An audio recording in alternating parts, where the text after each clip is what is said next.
Mon mari a dit à sa mère, en coréen, qu'il avait mis enceinte ma meilleure amie. Le problème, c'est qu'aucun d'eux ne savait que je comprenais parfaitement le coréen. J'ai grandi à Koreatown, à Los Angeles.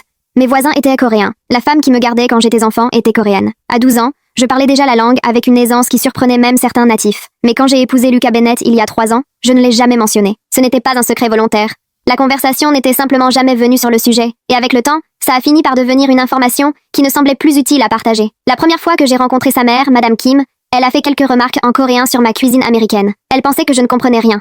Je me suis contentée de sourire et de lui passer le riz. Lucas travaillait dans la technologie. Bon salaire. Horaires interminables. Il rentrait souvent tard. Ma meilleure amie, Clara Hayes, avait commencé à passer plus souvent à l'appartement quand Lucas restait travailler le soir. Elle apportait du vin. On regardait des films. On commandait parfois à manger.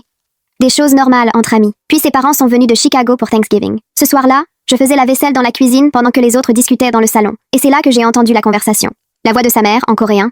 Quand comptes-tu lui dire? Je continuais de laver les assiettes, comme si je n'avais rien compris. Lucas a répondu calmement. Après les fêtes, Clara est déjà enceinte de 12 semaines. Le verre que je tenais m'a échappé des mains. Il s'est brisé dans l'évier. J'ai immédiatement dit que le savon m'avait glissé entre les doigts. Mes mains tremblaient, mais mon visage est resté parfaitement neutre.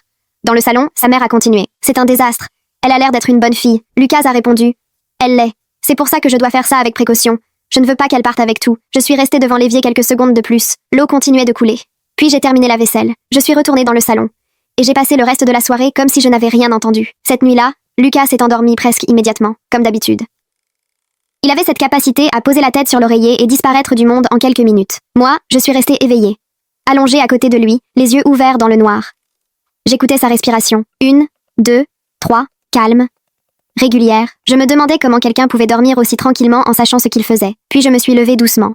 Je suis allée dans la cuisine avec mon téléphone. C'est là que j'ai créé une nouvelle adresse email. Une adresse que Lucas ne connaîtrait jamais. J'ai ouvert un dossier. Puis j'ai écrit une seule phrase comme titre. Novembre. Preuve. À partir de ce moment-là, tout ce que je découvrais allait dans ce dossier. Chaque message suspect. Chaque détail. Chaque mensonge. Les 6 semaines suivantes ont été étranges. Parce que, de l'extérieur, rien n'avait changé. Je continuais à être la même épouse. Je préparais le petit déjeuner pour Lucas. Je lui demandais comment s'était passée sa journée. Je l'écoutais parler de son travail comme je l'avais toujours fait. Il ne se doutait de rien. Clara continuait à venir à l'appartement. Elle apportait parfois du vin blanc. On s'asseyait sur le canapé. On parlait de tout et de rien. Un soir, elle s'est caressé le ventre en souriant. Le père veut s'impliquer, m'a-t-elle dit. Je l'ai regardé sans réagir. Il doit juste régler sa situation avant. J'ai hoché la tête. C'est quelqu'un de bien alors. Elle a souri. Oui, c'est vraiment quelqu'un de bien. Ses yeux se sont posés sur une photo posée sur l'étagère du salon. Notre photo de mariage. Lucas et moi. Je lui ai servi plus de thé. Et j'ai continué à sourire. Au bout de quelques jours, j'ai compris que j'aurais besoin de plus que des soupçons. J'avais besoin de preuves. C'est pour ça que j'ai engagé Elena Vargas. Elle était enquêteuse privée. Nous nous sommes rencontrés dans un petit café du centre-ville. Elle était calme, méthodique. Elle parlait peu. Je lui ai expliqué la situation en quelques minutes. Elle m'a posé seulement 3 questions. Puis elle a dit, donnez-moi 2 semaines.